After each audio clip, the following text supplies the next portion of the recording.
Honorable Speaker, judges, ladies and gentlemen, today I stand as Prime Minister of the government team to firmly propose the following motion.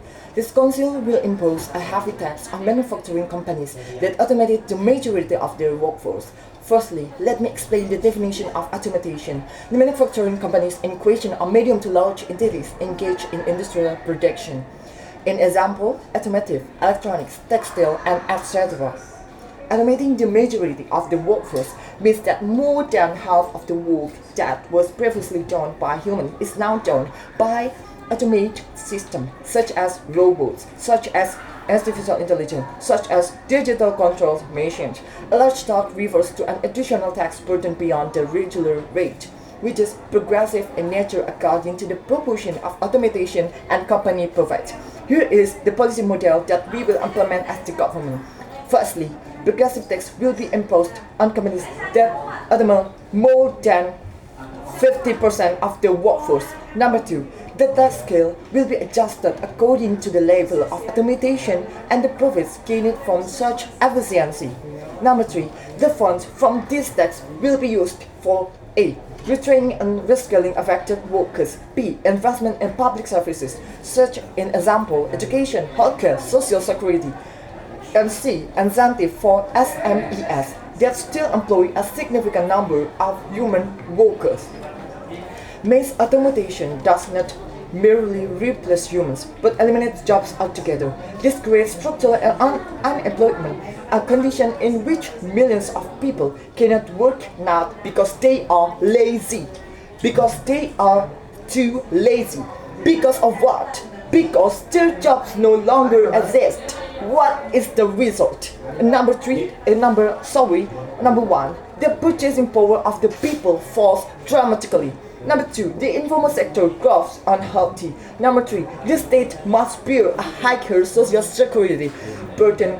And T, inequality widens and social stability is disrupted.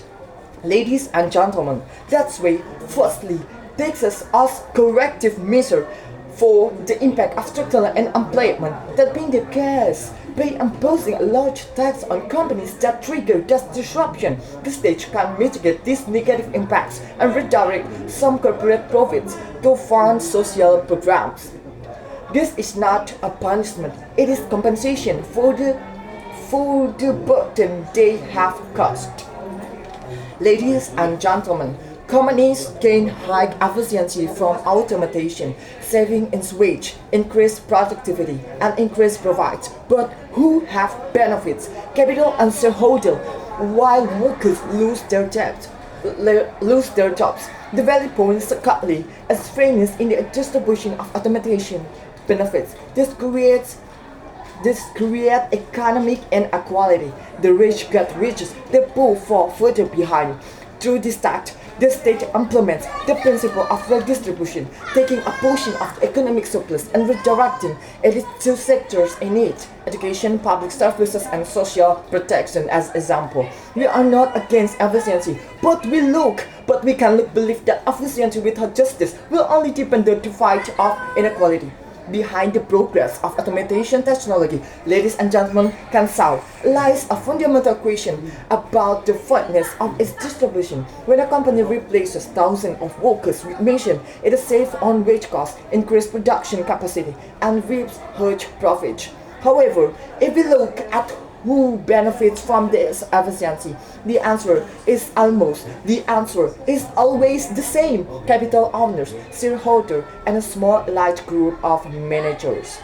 Meanwhile, workers, arms, an integral part of the production chain are being excluded from the system with adequate compensation.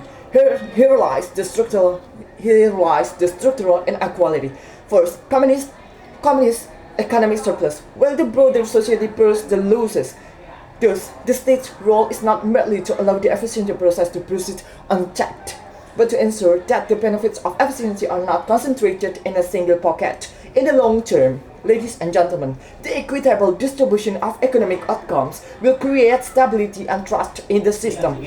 As a society knows that the technological progress does not only enrich a select few, but benefits to everyone. Ladies and gentlemen, on a third particularly patriotic basis is why we make and encouraging responsible technological transition.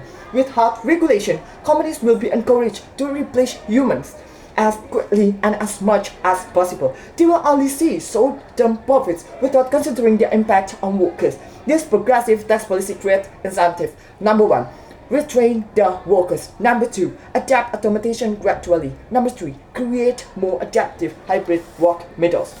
Ladies and gentlemen, this policy encourages companies not to rush into automation, but rather to consider more inclusive transition strategies, such as retraining affected workers, adapting automation gradually, or creating hybrid work systems that combine the advantage of technology with the flexibility of human labor. This does not mean the state is rejecting technological approaches. On the contrary, the state ensures that technological progress does not become a catalyst for social collapse by creating a fiscal buffer through taxation. The state provides time and space for society to adapt to change while creating companies to ensure that growth is not built on the destruction of the working class. Ladies and gentlemen, throughout our speech today, we are not going to fighting against technology. We are not going to standing against innovation. Rather that we believe that the future must be built on progress.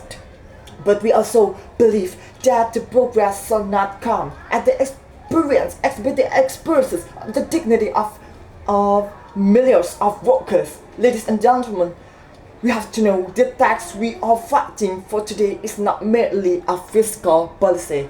It is a form of solidarity. It is a message that the state skill stands by its people. The state is our way of ensuring that the technological transition does not become a brutal and hopeless process, but rather a transition that allows humans to grow alongside progress.